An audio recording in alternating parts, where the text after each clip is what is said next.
మా నిగూఢ శక్తి సిద్ధాంతంలో ముఖ్యంగా 5 విధానాలు ఉంటాయి. మొట్టమొదటి విధానం ఏంటి అంటే అద్వైత ఆలోచన విధానం. ఈ అద్వైత ఆలోచనని దీర్ఘంగా గనక పరిశీలించినట్లయితే అద్వైతం అనేది బోధపడుతుంది. మీరు విశ్వంలో ఏ మూలకి వెళ్ళినా ఏ అణువు లోపల దాగి ఉన్నటువంటి దైవ కణాన్ని కదిలించినా ఒకటే నియమం బయటపడుతుంది. అదే అద్వైత సిద్ధాంతం. ఈ విశ్వమంతా నాదే, అంతా నేనే వ్యాపించి ఉన్నాను అనేది దాని అర్థం వస్తుంది. దీన్నే అహం బ్రహ్మాస్మి, తత్వం అసి అని కూడా అంటూ ఉంటారు. ఈ అద్వైత ఆలోచన విధానాన్ని ఎవరైతే పెంపొందించుకుంటారో కోరుకున్న కోరికలన్నీ తొందరగా నెరవేరిపోతూ ఉంటాయి. విశ్వంతో చాలా తొందరగా మమేకమైపోతూ ఉంటారు. మా నిగూఢ శక్తి సిద్ధాంతంలో రెండవ విధానం ఏంటి అంటే క్రియా విధానం అనేది ఉంటుంది. క్రియా విధానంలో పలు రకాల ప్రక్రియలు అనేవి ఉంటాయి. మానసిక శాంతి కోసం ప్రక్రియలు ఉంటాయి, అలాగే ఆర్థిక అభివృద్ధి కోసం ప్రక్రియలు ఉంటాయి, వివాహం కోసం ప్రక్రియలు ఉంటాయి, సంతానం కోసం ప్రక్రియలు ఉంటాయి.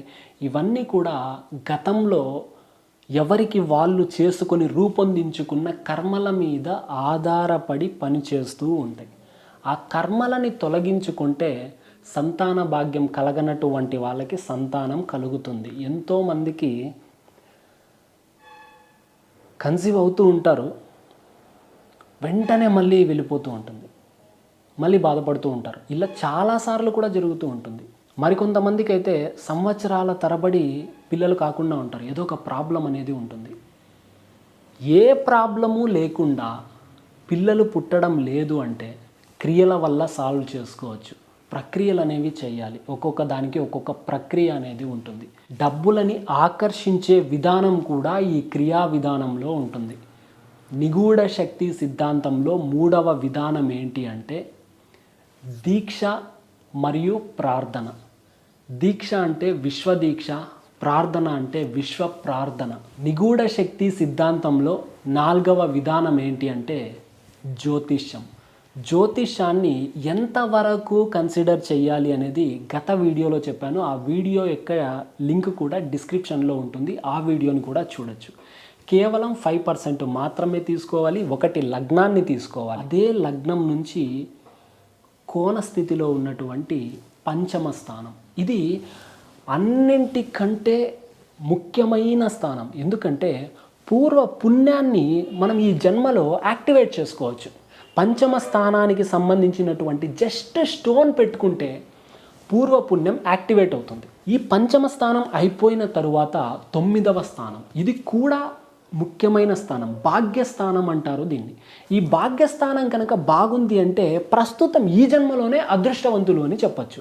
నిగూఢ శక్తి సిద్ధాంతంలో పంచమ విధానం, 5వ విధానం ఏంటి అంటే లోక కళ్యాణంలో భాగం అవ్వడం. మీరు విశ్వంలాగా ప్రవర్తించాలి.